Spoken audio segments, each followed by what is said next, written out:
দেশের অন্যতম কর্মসংস্থান সৃষ্টিকারী খাত পর্যটন। অন্য অনেক খাত প্রযুক্তি ও কৃত্রিম বুদ্ধিমত্তার প্রভাবে পরিবর্তিত হলেও পর্যটন এখনও মানুষের সেবার উপর নির্ভরশীল। পর্যটক বাড়াতে প্রতি বছরের মতো এবারও হয়ে গেল Bangladesh travel and tourism fair BTTF।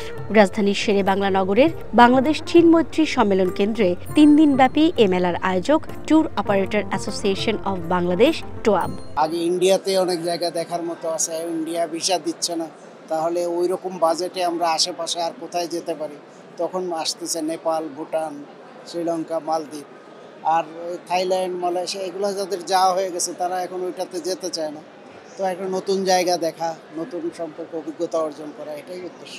অফারগুলো দেখে মনে হলো যে মোটামুটি ঠিক আছে অফারগুলো, যেমন নেপাল, ভুটানের অফারগুলো ঠিক আছে, থাইল্যান্ডেরও অফারগুলো এমনি সময়ে যে অফারগুলো পাই তার চেয়ে কমই আছে, আর ওদের ছাড় আছে 15%, 20% এমন করে ছাড় আছে।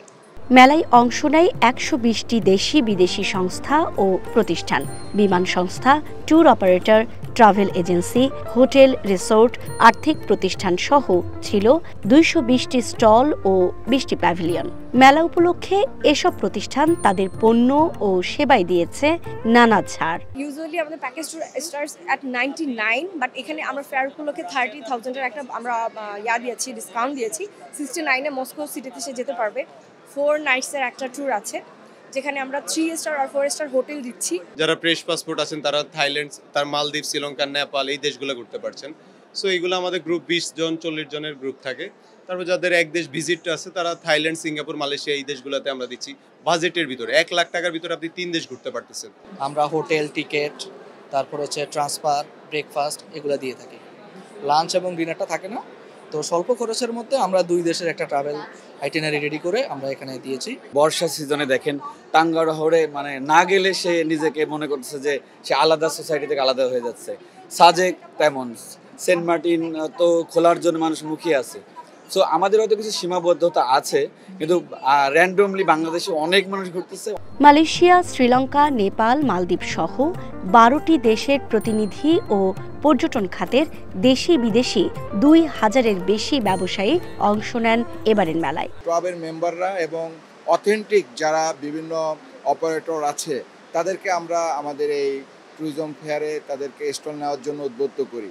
কিন্তু যাদের ব্যাপারে আপত্তি আছে, যারা দেখাচ্ছে বিভিন্ন মিসগাইডেড করে আমাদের পর্যটকদেরকে এবং বাংলাদেশি ট্রাভেলদেরকে, তাদেরকে আমরা বিভিন্নভাবে গভর্নমেন্টের সহযোগিতার মাধ্যমে তাদেরকে আমরা এইসব প্রোগ্রাম থেকে তো আনার প্রশ্নই আসে না, বরঞ্চ আমরা তাদের সাধারণ পর্যটক যারা আছে তাদের যাতে কোনো ধরনের সমস্যা না হয় সেজন্য গভর্নমেন্টের সাথে সাথে ট্রাভেলও আমরা কাজ করে যাচ্ছি। ট্রাভেলের সভাপতি বলছেন, প্রাকৃতিক সৌন্দর্য, ঐতিহ্য, নৃগোষ্ঠীর সংস্কৃতি, খাদ্য ও লোকসংস্কৃতি সব মিলিয়ে দক্ষিণ এশিয়ায় বাংলাদেশে হতে পারত পর্যটনের উদীয়মান গন্তব্য। কিন্তু পর্যটনের সুযোগ পুরোপুরি কাজে লাগানোর ক্ষেত্রে এখনো রয়ে গেছে নানা সীমাবদ্ধতা। পর্যটন শিল্পে সরকার এখনো তেমনভাবে গুরুত্বারোপ করে যাচ্ছে না, এবং আপনি জানেন যে আমাদের ইন্ডাস্ট্রি ট্রাস্ট ইন্ডাস্ট্রি 2022 সালে আমরা অগ্রসমান শিল্প হিসেবে সরকারের কাছে স্বীকৃতপ্রাপ্ত, কিন্তু অগ্রসমান শিল্প হিসেবে যতটুকু প্রায়োরিটি, যতটুকু গুরুত্ব আশা করেছিলাম তা হচ্ছে না। বাংলাদেশকে ঠিকভাবে উপস্থাপন করতে পারে, ব্র্যান্ডিংয়ের কিছু ঘাটতি রয়েছেন, আমরা সেইভাবে উপস্থাপন করতে পারি না। তাছাড়া বিদেশি পর্যটক যারা বাংলাদেশে আগমন আসেন তাদেরকে আমরা অনারেবল ভিসার পরিবর্তে যদি ইলেকট্রনিক্স ভিসা ব্যবস্থা করে দিতে পারি তাহলে আরও বেশি বিদেশি পর্যটক আমরা আশা করতে পারি। বাংলাদেশে পর্যটন বিকশিত হওয়ার পথে রাজনৈতিক স্থিতিশীলতা ও নিরাপত্তা এখনো বড় চ্যালেঞ্জ বলে মনে করেন এই খাতের ব্যবসায়ীরা। সুকন্যা আমির, ওয়ান নিউজ, ঢাকা।